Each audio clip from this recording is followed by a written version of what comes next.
Hey CXI, thanks for having me. I'm Erik, I'm the creative director and founder of Studio Herrström. We're a design studio based in Vienna, and we're very focused on music and music culture. Throughout my career, I've had this kind of like red thread, and it's always been somehow around music and music culture. That is, for instance, to be working on the original Beats Music app when I was at RGA. I've been working for Spotify, both at Spotify and for Spotify as a consultant for nearly 9 years. Been doing campaigns for YouTube, been helping Nike with digital ecosystems, been shaping Discord, and been shaping new music events with Red Bull Music. I've also been advising in native instruments, rebranding together with Pentagram, as well as been shaping new icons globally, as well as local artists together with Sony Music. But for me, there is something bigger when it comes to music and culture. Because ever since I was a teenager and I started to go to concerts and kind of like experience these like bands in my local town, there was like something big there, like standing in a bigger crowd somehow at festivals later on, and like all looking at the same artist, taking in these songs, taking in the lyrics, the music, and all kind of like chanting at the same thing somehow. It's something that maybe a moment you don't think about when you're there because you're there to just have a good time, but somehow you all showed up for that artist. You want to be there right in front of the artist, and you want to really feel somehow like you're belonging to something bigger, and it's kind of hard to put a finger on. Similar things I've experienced in sports or maybe at the local skate park. And that feeling of belonging to something bigger never really left me. And today, this is really what drives me. It's really what kind of gets me going somehow, because people have always gathered around the fire. Like if we think back at history, people have always showed up to whoever storytelling there is, whoever plays the music, whatever it is. It's that entertainment, whatever is kind of getting people going. We all saw this last year, right? And it somehow got the algorithm going, right? Everyone has seen this, everyone has come across this, because when people pay attention, culture pays attention, and that is really what matters, right? And we need to figure out our way to speak to culture. And I've come to the conclusion that to move culture, you first must listen to it. But throughout my career, this was not the case, because I've too often simply been asked to create something modern, premium, bold, fresh, and cool. It happens so many times that creative directors, clients, whatever, was just saying, hey, just create something. Just create something that you think you want to put in your portfolio. It's going to be nice, right? And I always ended up with creative blocks. I could sit there for a whole day trying things, and I really struggled. And then I started going to these type of sites, like Pinterest. It's like amazing. There's all this beautiful design, all these trends, all these really nice put together things. And I was like, this must be the solution. If I just create something like this, then we're good, right? So I put together like mood boards, like many of us do, right? And I presented these to the creative director or the client, if it was a direct client, and they would often be like, oh, I really like that and that. And what happens, unfortunately, is that throughout the whole process, they only care about those two references. Those two references is kind of what you're held accountable to. It's kind of like, can we make something similar to that? Can we make it as good as that? Just do it. And the issue is, of course, that us designers, us creatives, we want to, of course, create good work, but we don't want to copy. We don't want to just do what's already out there. We want to create something original. And the big issue is that it always ended up being somehow mediocre. Like, kind of want to create something good, kind of want to don't mimic someone else, and you somehow end up creating meaningless, shiny things. Because it's already out there, you tried to create something similar, and just as good. So for me, that type of thing didn't work at all. And I've come to realize as well that brands that mimic others don't shape culture. And using Pinterest to just be served the same algorithm as everyone else doesn't work. At the studio, we recently brought in 2 designers on 2 completely different projects. And they were both new into the studio. We didn't really have time to bring them into how we work, etc., and how we think. What was interesting, though, was that they had never met. They had completely different briefs, but they still brought very, very similar references. Like, let's say they brought 10 references, and 3 or 4 of them were actually the same. It didn't make sense. It was just the type of thing that was on the top of their Pinterest, CV, or whatever inspiration site out there, and which probably everyone else was using at the time as well. Because people care about more real, relevant, and resonant brands. And according to Sony Music, the rise of the fandom economy is currently changing everything out there. And to a study from SoundCloud in the last few years, they have realized that 1.9% of fans can actually make up for over 42% of the revenue of an artist.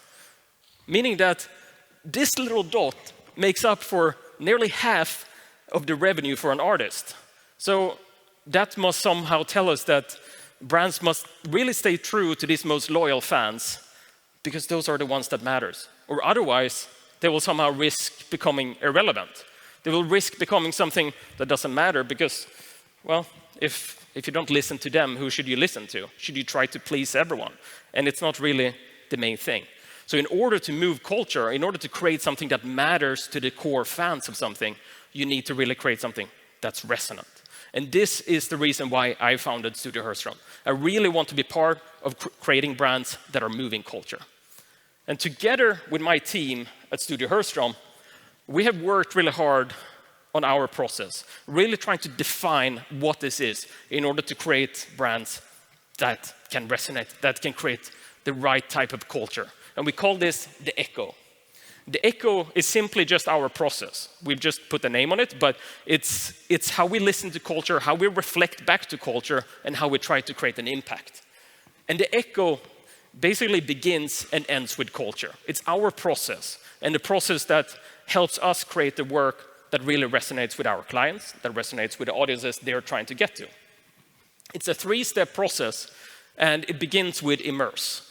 So within the immerse phase, we really try to take a deeper look at culture, trying to really understand what's going on. And we begin that with deep cultural research. After the brief, etc., we jump into deep cultural research. And within that, when we jump into the cultural research, it's all about trying to understand the symbolism and heritage, the impactful movements, cultural front figures, communication styles, local patterns, local art movements, local live expressions, and cultural sensitivities. It's extremely important to understand those different type of things, even if they might not relate directly to the brief. No one has told you to look at that specifically, but it's important for us that we do look at it. This is something that we have done a lot with Spotify over the last few years. We have helped shape over 30 editorial brands, basically playlist brands, but they're often way more than playlist covers on Spotify. There are sometimes live shows, there are campaigns, there are bigger things, basically. And of course, we get briefs. They're trying to get to certain audiences all over the world. We work with the local teams in Japan, in Colombia, in North America, and everywhere. And it's really, really interesting when you're trying to create something that's authentic and not as a tourist. And that's extremely important to us. So the type of techniques that we often do is to go, for instance, to Reddit, like subreddits, read up on different cultural aspects. We try to really understand how the fan culture works in different places, for different genres, for different type of artists. We even go to Google Street View and travel around in the cities to get an idea of typography and local expression somehow. It's not by any means to try to replicate what we see again, but it's a matter of getting a sense of like, where is this gonna live? Who are the people? And where do they live? And what are they gonna like experience this as? We even look at the most basic things as what does it look like in the supermarkets where they shop? Or at local fashion, and like how different traditions within textiles, etc., can work. And that all helps us shape these type of brands that have a lot of different expressions built into them. They all have a conceptual thinking that we're not going to go into right now, but they all stand for something as well. There is something bigger in terms of concept built into it, but what you see here is also brands that all look very, very different, even though they all belong to Spotify. But then further on, when we do other type of projects as well, how do we actually connect with the audience? And to us, conversation is truly key. As we were about to close down the offices for 2021, I got this email from Sony Music saying that there's a new film coming out about Elvis Presley in 2022. And they had a big issue, because they needed to reintroduce Elvis to the fans that were a bit older, as well as introduce Elvis to a new generation. But this is what the brand of Elvis Presley looked like. There was no really consistency. There was not a brand that people could say, oh, this is Elvis Presley. There was all these different typefaces, shapes, colors, and whatnot. And it kind of became tricky for them to say, okay, let's create a campaign. Let's try to, sell the catalog of Elvis Presley. So the brief to us became to bridge the gap between generations while remaining the king's timeless charm. And what we began with was to look throughout his whole career, when he broke through, when he went to the army, came back doing movies, when he had his comeback tour, and later stages of his career when he had a completely different style. And then we dug into all different type of memorabilia. His posters, different tickets, jewelry, stage clothing, all the different type of logos and typography that was used throughout his career. And most importantly, we interviewed everyone. Because to us, a brand is so much more than all these old memorabilia things, right? And the oldest person that I interviewed for this project was actually my grandmother. And some designers have in the past told me that, or asked me, like, why would you like ask your grandmother about a design pitch? It's not really gonna solve it, right? Does she know how to pick colors or typography? But as a matter of fact, she's actually born just a few days apart from Elvis Presley himself.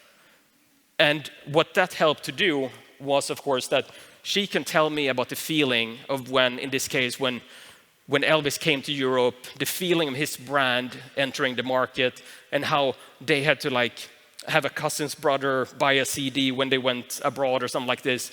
And it was a really interesting thing to learn from someone much older than you of the experience of a brand. So we spoke to, of course, her, but many, many others throughout this process to really understand the vibe of Elvis Presley. And with what we learned, we pitched to use the 1968 Comeback Tours logotype to Sony Music. It's a very iconic logotype that was used behind Elvis when he was playing live towards the end of his career somehow. And we kind of drew this and used it as the key in the design system, and then spelled out his full name with this kind of custom typography, and created this different type of lockups that can be used in different ways, added adaptive color systems that can basically work with all the different photography used throughout his career, because there was black and white photo, then color photos, and different color styles, etc. And then we introduced type lookups that can be used to tell different type of lyrics, different dates, signatures, etc. as you see, combine it with images. And then we started to introduce posters as well that were inspired by music and movie posters from the 1950s and the 1960s. And it was important here that these posters really had a feeling of filling the room, just like Elvis did with his presence when he was out touring. We brought this into animation in different ways. We had a typography animated for lyric videos, and we drew iconography that was inspired directly by his stage clothing and jewelry. And this was then later used for explainer videos on YouTube in a lot of different ways, in a lot of creative ways, and Sony Music were really, really good with this. The new brand launched at the streaming platforms, and most importantly, it launched on YouTube. And on YouTube, for the first time ever, they had a lot of explainer videos, lyric videos, music videos with a cohesiveness to the covers and everything. And it's a really proud moment to say that being part of this type of brand, a brand that means a lot and basically an artist that everyone knows, was a really big thing. And it was really nice to be part of changing that as well. And as Elvis says himself, time change and you got to change with them. And insights doesn't just come from data, it comes from listening, and it comes from listening to everyone, including my grandmother. So that's the first part of the echo.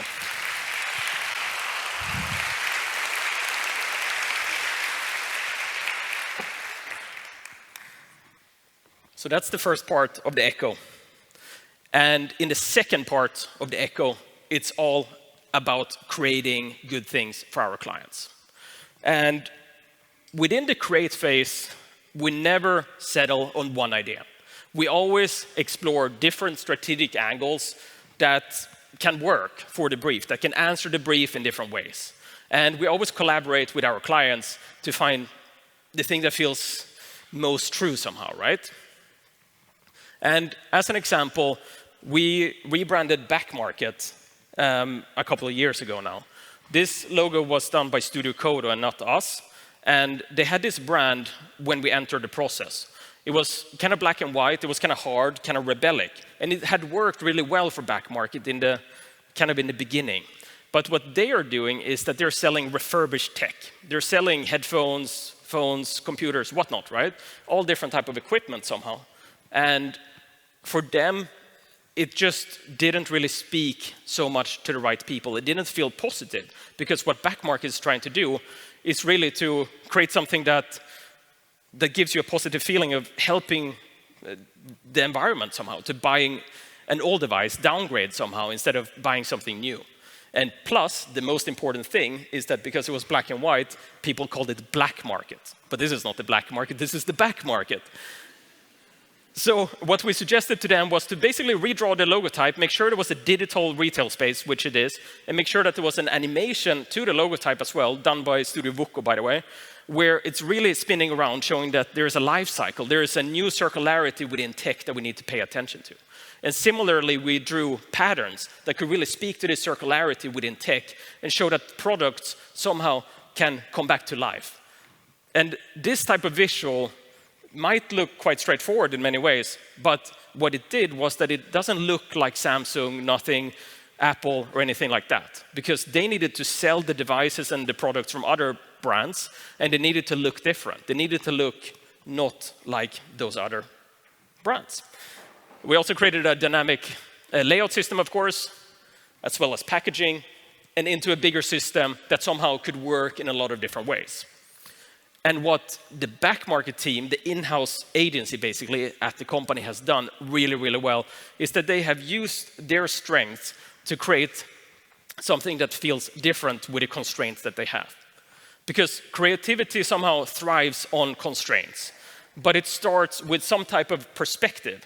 And the best systems are invisible, but they somehow also allow for really good storytelling, especially when you have such a good team as they have. In the third phase of the echo, we have the impact. And here it's all about rolling things out, creating impact for our clients, and really help them embrace their differences.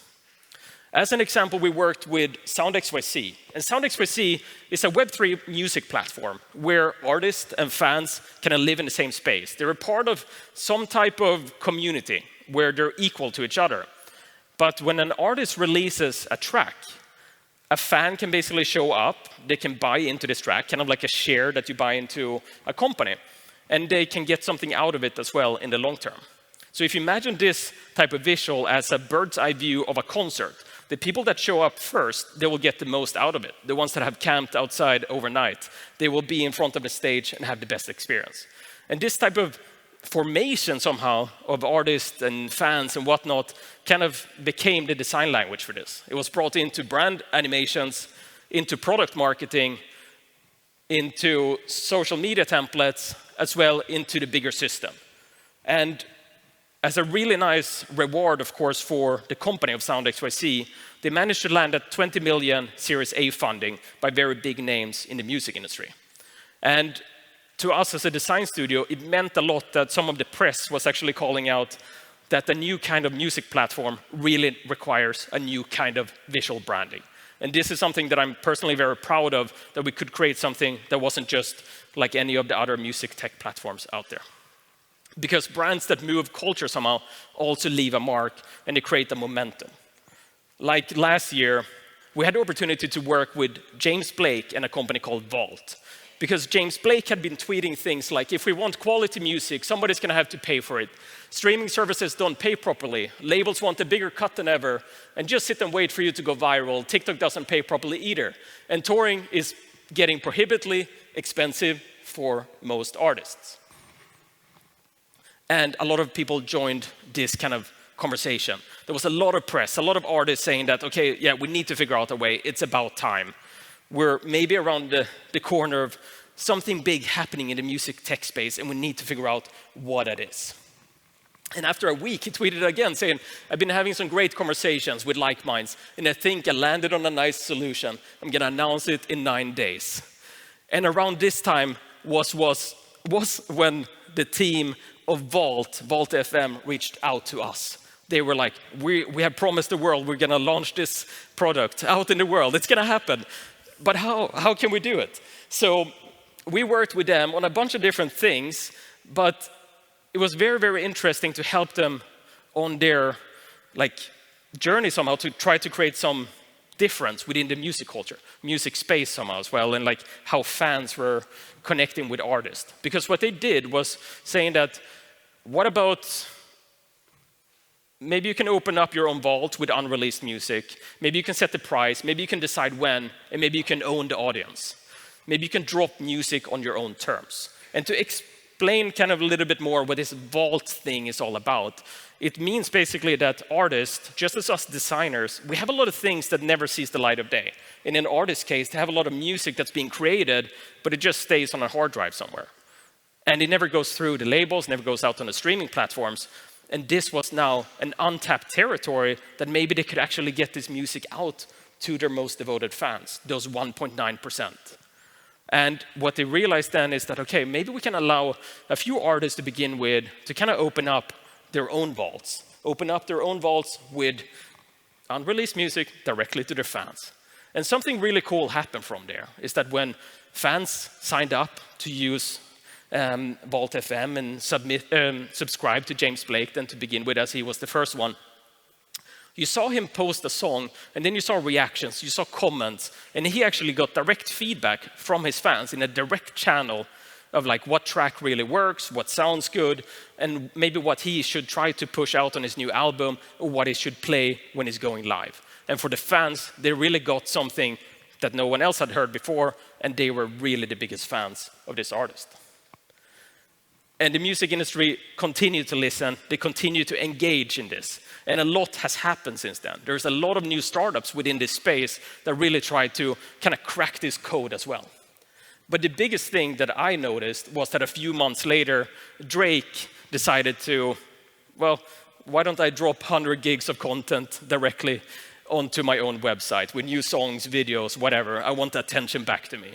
And I think when you manage to do this type of thing, you realize that this is kind of part of changing something, changing the mindset of people. And I'd love to see that. And of course, it's James Blake and Vault FM's great job that has done it, but it was really fun to be part of that little journey for a little bit of time. Because to move culture, we need to listen to it, we need to reflect it, and we need to challenge it. And this is what we do with the Echo every day on a bunch of different projects. I know that there is a lot of young designers in the audience, a lot of students, but also a lot of people working at different design studios and agencies. And to us as Studio Herrström, it's really important that we're not just here to kind of promote ourselves and whatnot. We actually want to be part of making the way we work better. And especially in the time of technology changing a lot, we really want to make sure that you guys have the tools and the opportunity to also work in a better way if you want to. So I don't know if anyone here is using Figma, but if you are, we have the Echo on Figma, and we're working on version 2 of it. The first one was actually downloaded by over 1,000 designers already. So if you're interested, you can get our Figma framework, where we do the research, we start to figure out different creative directions for our clients, and then in the end, we have the way we present, the way we do things. And yeah, it's there. It's no charge. We're not trying to make money. We're just trying to create something nice. Thank you.